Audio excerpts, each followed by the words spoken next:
This is not an either-or situation. Everything that everyone here was talking about is a continuum. And so even when, for example, in New York City, when we started the Chancellor's District with Rudy Crew, which I still believe is one of the best reform models we ever engaged in, we did what Mona was talking about in terms of really low-performing schools, and we were very prescriptive. But we respected the teachers and their process. So there was a mutual accountability and responsibility. It was a little different than what Carl did in Long Beach, but there was still an ongoing respect. So there were choices that teachers were given about whether to be there or not, and then continuously, teachers were constantly asked, individually and through their union, what do you need to do your jobs? Not, if you don't do this, you will be fired. So there is what I heard, this is what I heard today. There's a sense of mutual responsibility and collective accountability that may look different at a low-performing school when you're going from poor to fair than when you're going from good to great or great to excellence. But there's a value system that says collaboration, working together, and that engagement is very important even in a low-performing situation. So that it is working with people, not dictating to them, in a low-performing situation as well as a high-performing situation, but the instructional strategies look different.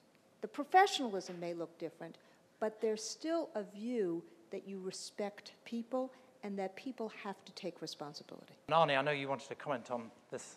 Just very, very quickly, man, I would just add, I would say one of Deb's, one of the things that constricts her is our current federal law. And No Child Left Behind is very prescriptive, very top-down. I think this idea of earned autonomy is hugely important.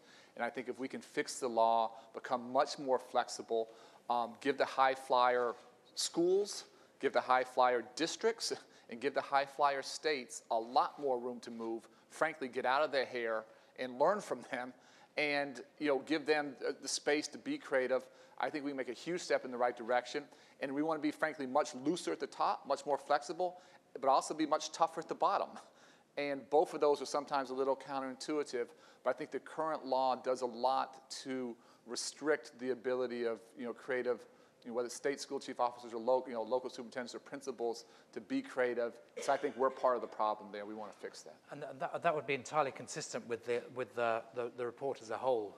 And what is clear from the report as a whole is that the center of the system remains crucial, but it changes the way it performs its role as the systems get better. Colleague over there was... Ann Bryant with the National School Boards Association, and that's why Secretary Duncan is so good, because of the answer he just gave. But my question is really around the school board's role and the team of the superintendent and the school board's role in terms of community engagement, because that was touched on in the report, and I thought it was really powerful. Without the community support, especially given what we're facing financially in this country, we won't have the kind of reform and change we need. And I'd love Carl or Deborah, because you've seen that at the grassroots as well. One of the things that's nice about the report is that Cookies with Carl didn't end up on the cutting room floor. It's actually in the report, and now it's Coffee with Chris.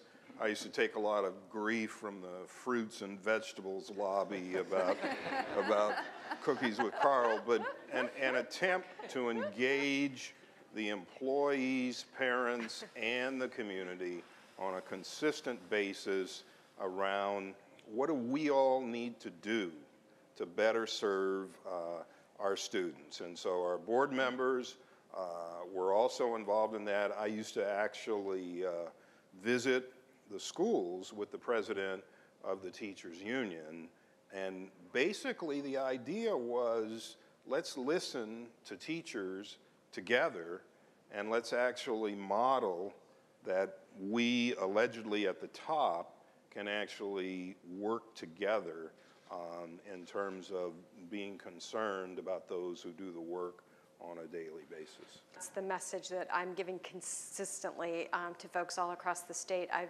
in my first year, visited every district, every state school, and every charter school, and I'm actually doing those visits again. And there aren't donuts with Deborah, although I might have to take that on.